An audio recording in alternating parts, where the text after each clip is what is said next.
नमस्ते दोस्तों, मनमोहक हिंदी कहानियाँ चैनल में आप सभी का स्वागत है।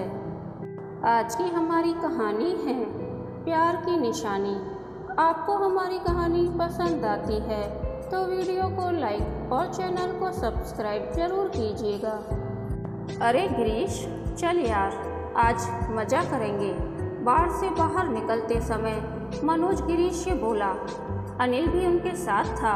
गिरीश ने कहा, मैंने पहले ही बहुत ज़्यादा शराब पी ली है और अब मैं इस हालत में नहीं हूँ कि कहीं जा सकूँ। मनोज और अनिल ने गिरीश की बात नहीं सुनी और उसे पकड़कर ज़बरदस्ती कार में बिठाया और एक होटल में जा पहुँचे।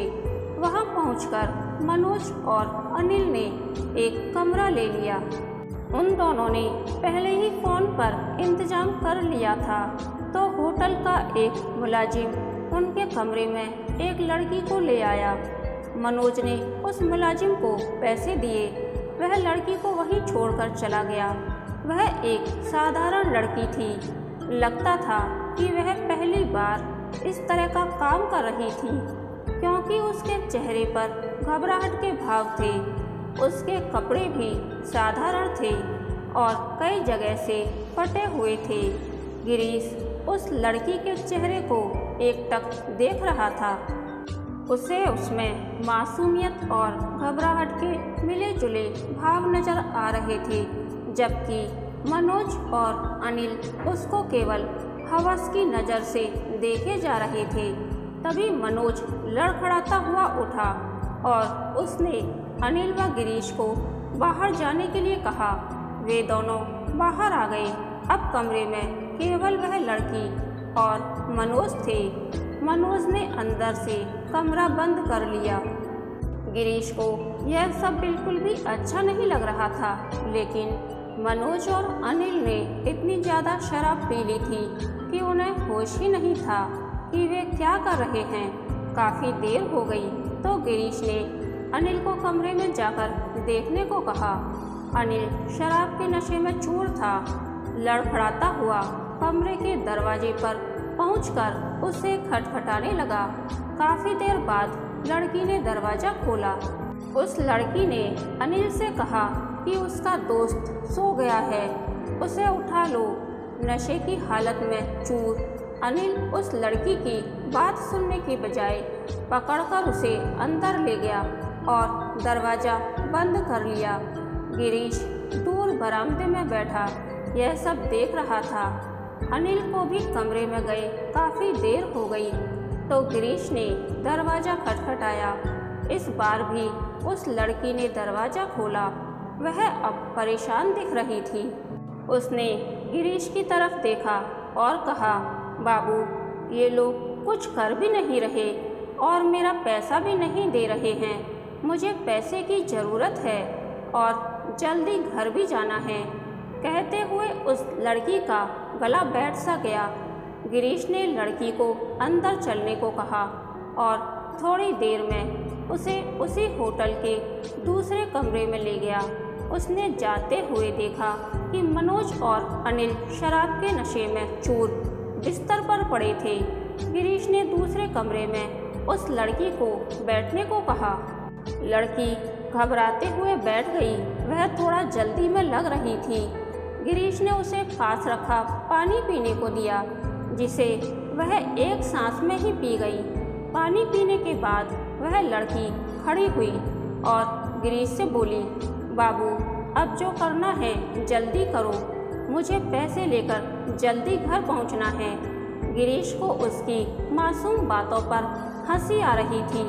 उसने उसे पैसे दे दिए तो उसने पैसे रख लिए और गिरीश को पकड़कर बिस्तर पर ले गई और अपने कपड़े उतारने लगी। गिरीश ने उसका हाथ पकड़ा और कपड़े खोलने को मना किया।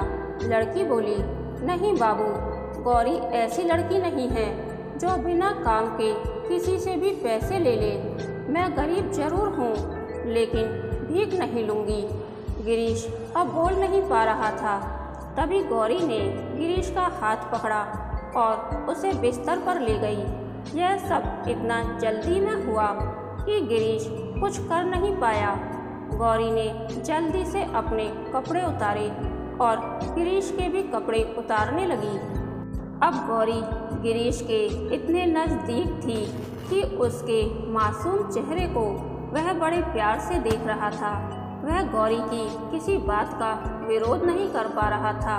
उसके मासूम हाव भाव व चेहरे से गिरीश की नज़र हटती, तब तक गौरी वह सब कर चुकी थी जो पति पत्नी करते हैं। गौरी ने जल्दी से कपड़े पहने और होटल के कमरे से बाहर निकल गई।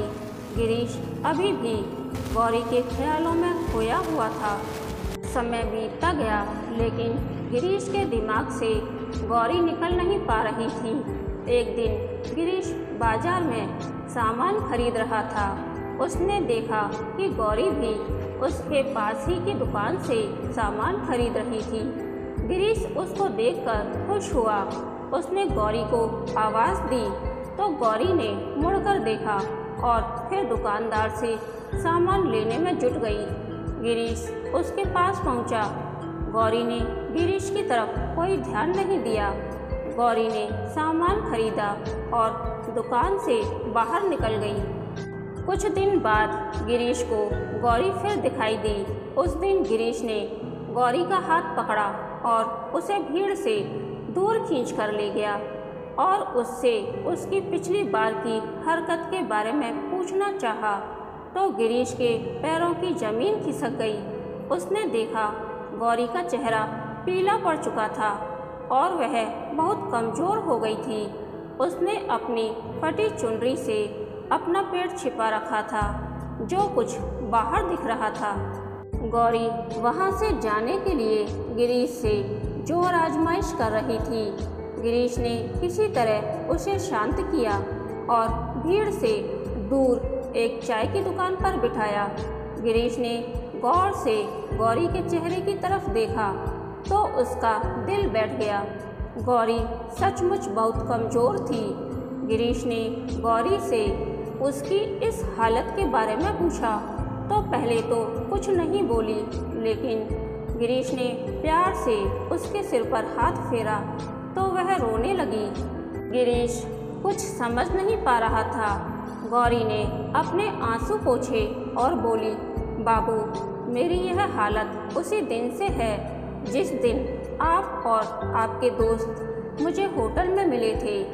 गिरीश ने उसकी तरफ सवालिया नज़रों से देखा तो वह फिर बोली, बाबू, मैं कोई धंधे वाली नहीं हूँ। मैं उस गंदे नाले के पास वाली कच्ची झोंपड़पट्टी में रहती हूँ। उस दिन पुलिस मेरे भाई को पकड़ कर ले गई थी क्योंकि वह गली में चरस गांजा बेच रहा था। उसे जमानत पर छुड़ाना था और मेरे माँ बाप के पास पैसा नहीं था। अब मुझे ही कुछ करना था। मैंने अपने पड़ोस में सबसे पैसा मांगा, लेकिन किसी ने नहीं दिया। थक हार कर मैं बैठ गई तो मेरी एक मौसी बोली कि इस बेरहम ज़माने में कोई मुफ्त में पैसा नहीं देता। मौसी की यह बात मेरी समझ में आई और मैं आप और आपके दोस्तों तक पहुंच गई। गौरी चुप हुई तो गिरीश ने अपने चेहरे के दर्द को छिपाते हुए पूछा, तुम्हारी यह हालत कैसे हुई? गौरी ने कहा, बाबू, यह जानकर आप क्या करोगे? यह तो मेरी किस्मत है। गिरीश ने फिर जोर दिया तो गौरी बोली, बाबू, उस दिन आपके दिए गए पैसे से मैं अपने भाई को हवालात से छुड़ा लाई। तो भाई ने पूछा कि पैसे कहाँ से आई? मैंने झूठ बोल दिया कि किसी से उधार लिए हैं।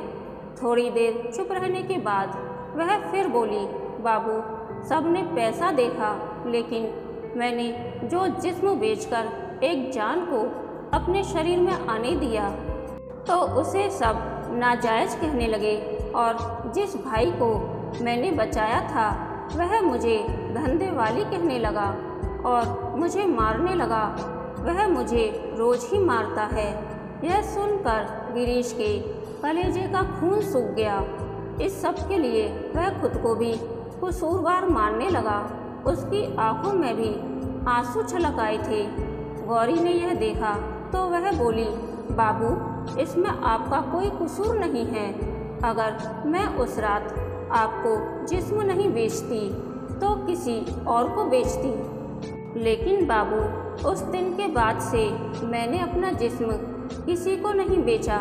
यह कहते हुए वह चुप हुई और कुछ सोचकर बोली, बाबू, उस रात आपके अच्छे बर्ताव को देखकर मैंने फैसला किया था कि मैं आपकी इस प्यार की निशानी को दुनिया में लाऊंगी और उसी के सहारे जिंदगी गुजार दूंगी, क्योंकि हम जैसी गरीब लड़कियों को कहाँ कोई प्यार करने वाला जीवन साथी मिलता है।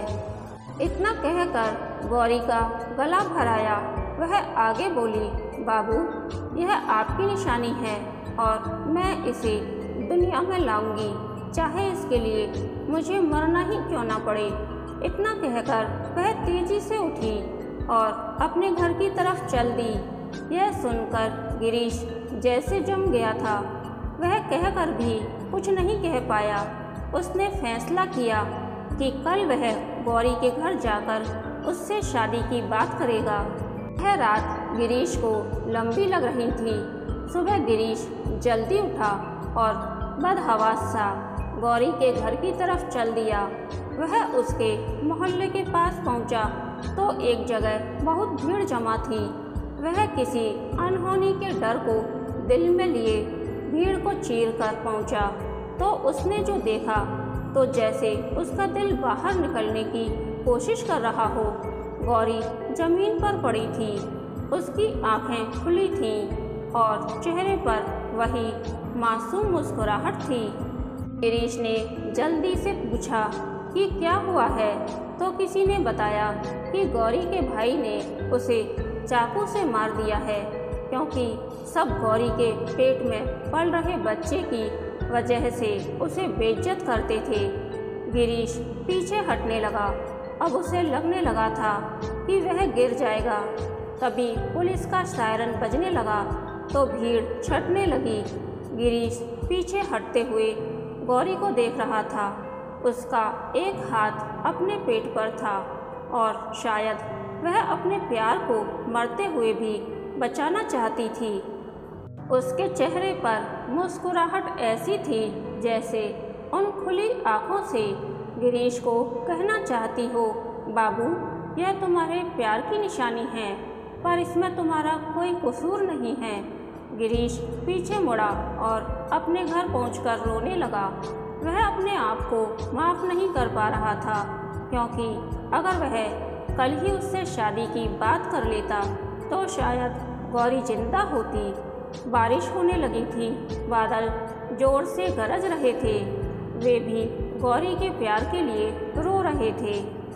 कहानी के अंत तक बने रहने के लिए धन्यवाद। यह कहानी आपको कैसी लगी प्लीज़ कमेंट करके बताइए।